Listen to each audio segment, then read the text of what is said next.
یعنی اس سے پہلے پاکستان میں ایسا کبھی نہیں ہوا تھا کہ ہر پاکستانی کو آئیڈیا ہو جائے اور ہر پاکستانی اتنا متنفر ہو جائے کہ پاکستان کے مسائل کا ذمہ دار کون ہے. آپ سروے کروا کر دیکھ لیں, پورے پاکستان میں آپ سروے کروا کر دیکھ لیں, آپ کو لوگ 1 منٹ میں بتا دیں گے کہ پاکستان کے مسائل کا ذمہ دار کون ہے. وہ آج بھی سیاستدانوں کو پاکستان کے مسائل کا ذمہ دار نہیں سمجھتے, میڈیا کو بھی نہیں سمجھتے, عدلیہ کو بھی نہیں سمجھتے. پاکستان کی ملٹری اسٹیبلشمنٹ اور ان کی غلط پالیسیوں کو پاکستان کے مسائل کا ذمہ دار سمجھتے ہیں. تو یہ چیز ٹھیک کرنے کی ضرورت ہے. ہوتا کیا ہے کہ ہم ایک دوسرے کو بلیم کرتے ہیں کہ کل تم نے اسٹیبلشمنٹ کا ساتھ دیا تھا, پرسوں تم اسٹیبلشمنٹ کا ساتھ دے رہے تھے, آج جناب یہ والا بندہ اسٹیبلشمنٹ کا ساتھ دے رہا ہے, کل وہ ٹاؤٹ تھا, یہ ٹاؤٹ ہے. ہم یہ کہتے ہیں اور یہ کہتے بھی رہیں گے, لیکن حقیقت یہ ہے کہ اس اسٹیبلشمنٹ کی طرف کوئی انگلی نہیں اٹھاتا جو یہ سارا گند ڈالتی ہے, جو یہ سارا خرابہ کرتے ہیں. تو بجائے آپس میں لڑنے کے اور انہیں فائدہ دینے کے, ہم سب کو مل کر یہ دیکھنا ہوگا کہ مسئلہ ہے کدھر, پرابلم ہے کدھر. اور پرابلم ہے پاکستان کی ملٹری اسٹیبلشمنٹ میں, جس کو سب کو مل کر ٹھیک کرنا پڑے گا. میں میاں نواز شریف صاحب کے بارے میں ایک بات کہنا چاہتا ہوں کہ میاں نواز شریف 3 دفعہ پاکستان کے وزیر اعظم رہے ہیں اور پاکستان کی سیاست کا ایک بڑا نام ہے. لیکن میاں صاحب ذرا یہ سوچیں کہ کیا آپ اس قسم کا سیاسی اختتام ڈیزرو کرتے ہیں کہ ایک چھوٹا سا فوجی آفیسر عقوبت خانے میں پڑے ہوئے عمران ریاض کے پاس آئے اور آپ کے لیے سپورٹ کی ڈیمانڈ کرے؟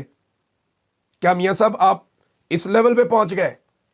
کیا آپ یہ ڈیزرو کرتے ہیں 3 دفعہ پاکستان کے وزیر اعظم بننے کے بعد؟ اور یہ جو میں بات کہہ رہا ہوں, میں حلفاً ٹھیک کہہ رہا ہوں کہ میاں صاحب 3rd کلاس فوجی آپ کے لیے سپورٹ مانگ رہا تھا ایک قیدی کی. یہ حالات تو آپ کے کبھی نہیں ہونے چاہیے تھے.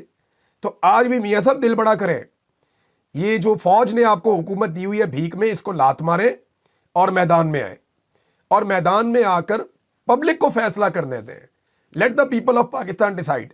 پاکستان رہے گا, پاکستان کے لوگوں کی ول رہے گی تو حکومتیں تبدیل ہوتی رہیں گی, کبھی آپ کی حکومت, کبھی کسی کی حکومت, کبھی کسی کی حکومت. آج عمران خان کے دیے ہوئے شعور کی وجہ سے کم اتنا تو ہوا کہ ہر پاکستانی کو پتا چل گیا کہ پاکستان کے جو فساد پاکستان میں پڑا ہوا ہے, اس کی اصل جڑ جو ہے وہ پاکستان کی اسٹیبلشمنٹ ہے, جو اپنے فائدے کے لیے کچھ بھی کر جاتے ہیں, جو اپنے فائدے اور اپنے مفاد کو دیکھتے ہوئے سیاستدانوں کو بھی آپس میں لڑاتے ہیں, میڈیا کو بھی آپس میں لڑاتے ہیں, عدلیہ کو بھی آپس میں لڑاتے ہیں. ہر جگہ لڑائی کا فائدہ اٹھاتا کون ہے؟ اسٹیبلشمنٹ اٹھاتی ہے, کیونکہ وہ ہمیشہ اقتدار میں رہتے ہیں, وہ کبھی اقتدار سے باہر نہیں جاتے. ہم میں سے کسی کا بھی ماضی شاندار نہیں ہے, ہو ہی نہیں سکتا. میں بتا دیتا ہوں, ثابت کر دیتا ہوں آپ کو, نہیں ہو سکتا. کیوں نہیں ہو سکتا؟ وہ اس لیے نہیں ہو سکتا کہ 70 سال 80 سال سے تو یہ ملک جو ہے, یہ پورا ریجن آپ کا پوری طرح شکنجے کے اندر جکڑا ہوا ہے, ملٹری اسٹیبلشمنٹ کے کنٹرول میں ہے.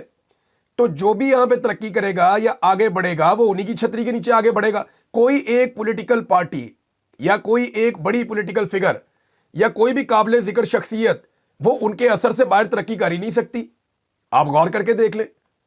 اور جو کوئی ان کے اثر سے باہر نکلتا ہے وہ اس کو نشان عبرت بنا دیتے ہیں. لہذا سب کو مل کر فیصلہ کرنا پڑے گا کہ ان کے اثر سے سب ایک ساتھ مل کر باہر نکلیں.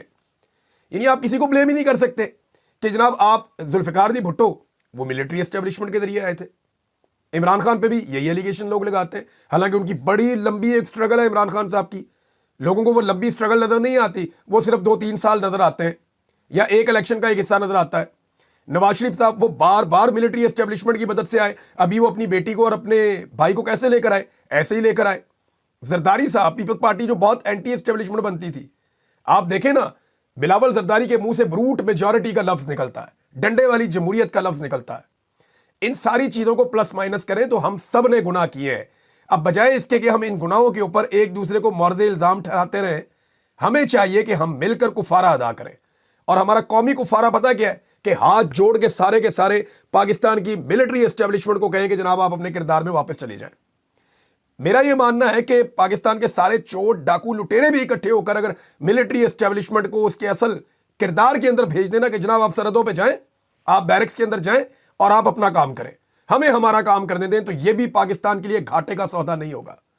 آج بھی ہمیں یہ بات سمجھ آ گئی تو ہم اس ملک کو بچا سکتے ہیں.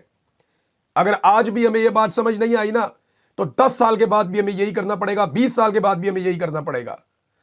آج کبھی مارک بلوچ کو ہم کہہ دیتے ہیں غدار ہے، کبھی منظور پشتین کو بول دیتے ہیں غدار ہے، کبھی ہم یہ کہہ دیتے ہیں کہ نواز شریف غدار ہے، کبھی عمران خان غدار ہے، کبھی عمران ریاض غدار ہے، یہاں بیٹھے ہوئے محمود خان اچکزئی یہ بھی غدار ہے، پاکستان تحریک انصاف بھی غدار ہے، ایک دور میں پیپلز پارٹی غدار تھی، پھر ANP بھی غدار ہے، اور ہم لوگوں کو آپس میں لڑوا کے نفرت کے بیج بو کر فائدہ کون اٹھاتا ہے؟ وہی اسٹیبلشمنٹ جو باری باری ہمیں مارتی ہے اور ایک دوسرے سے بھی مرواتی ہے۔ یہی بات ہے جو میں کہنا چاہتا تھا کہ ہمیں سمجھنا پڑے گا، اور اگر نہیں سمجھیں گے تو پھر ٹھیک ہے، جو اسٹیبلشمنٹ کا اعلی کار بنے گا، جو اسٹیبلشمنٹ کا ٹاؤٹ بنے گا، ہم تو باقی زندگی اب اسی مشن پہ گزاریں گے کہ اس کے ساتھ مقابلہ کریں گے۔ بہت شکریہ آپ سب کا میری بات سننے کے لیے، جزاک اللہ۔ اللہ تعالیٰ آپ سب کا حامی و ناصر ہو۔ اللہ حافظ۔